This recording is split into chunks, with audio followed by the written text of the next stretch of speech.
ಕಿಚ್ಚ ಮಾತಾಡ್ತಾರೆ ಇರಪ್ಪ.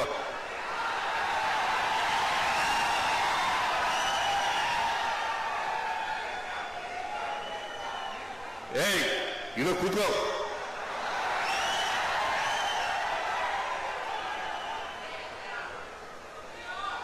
ಆದ್ರಿಂದ ಅವ್ರಿಗೆ ಒಳ್ಳೇದಾಗ್ಲಿ, ಶುಭ ಆಗ್ಲಿ, ನೂರು ವರ್ಷಗಳಿಗಿಂತ ಹೆಚ್ಚು ಬದುಕಲಿ, ಅವ್ರ ಕುಟುಂಬವ್ರಿಗೆ ಒಳ್ಳೇದಾಗ್ಲಿ ಅಂತೇಳಿ ಹಾರೈಸಿ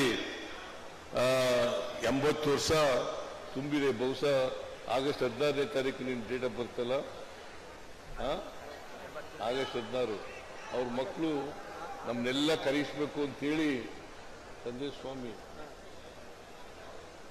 ಇವರು ಜೊತೆಲೇ ಇದ್ದ. ಈಗ ಹೇಗೆ ಬೇರೆ ಬೇರೆ ಇದ್ದಿರಲ್ವ, ರಾಜಕೀಯವಾಗಿ ಜೊತೆಲೇ ಇದ್ದಿದೆಯಲ್ಲ, ಬೇರೆ ಬೇರೆ ಪಾರ್ಟಿಲಿ ಇರೋದು. ಈಗ ಬಿಜೆಪಿಲಿ ಇದ್ದಾನೆ, ಅವ್ನು ಕಾಂಗ್ರೆಸ್ನಲ್ಲಿ ಇದ್ದಾನೆ. ಬಟ್ ಆದ್ರೂ ಇಬ್ಬರು ಲವ ಕುಸರಂತೆ ಇರ್ತಕ್ಕಂಥವ್ರು, ಅಣ್ಣ ತಮ್ಮದಿರು, ರಾಜಕೀಯವಾಗಿ ಕೂಡ ಒಟ್ಟಾಗಿ ಕೆಲಸ ಮಾಡ್ತಾರೆ. ಅವರ ಸೇವೆ ಇನ್ನೊಂದಷ್ಟು ವರ್ಷಗಳ ಕಾಲ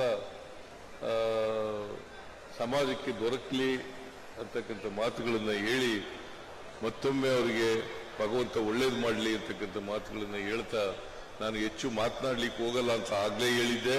ಅದರಿಂದ ಇದು ರಾಜಕೀಯ ವೇದಿಕೆ ಅಲ್ಲ.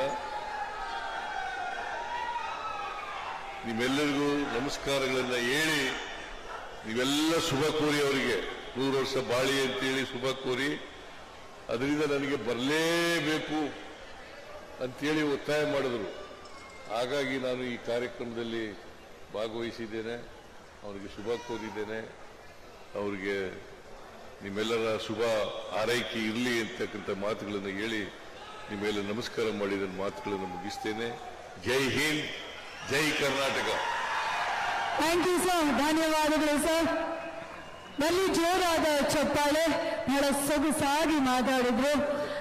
ಈಗ ಎಂತ ಯಾರು ಹೆಸರು ಹೇಳ್ತಿದ್ರಿ? ಹೌದಾ, ಮಾತಾಡಿಸ್ಬೇಡ.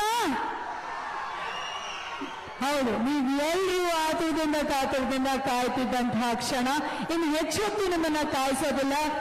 ನಮ್ಮೆಲ್ಲರ ಪ್ರೀತಿಯ ಅಭಿನಯ ಚಕ್ರವರ್ತಿ ಸುದೀಪ್. ನಲ್ಲಿ ಜೋರಾದ ಚಪ್ಪಾಳೆ.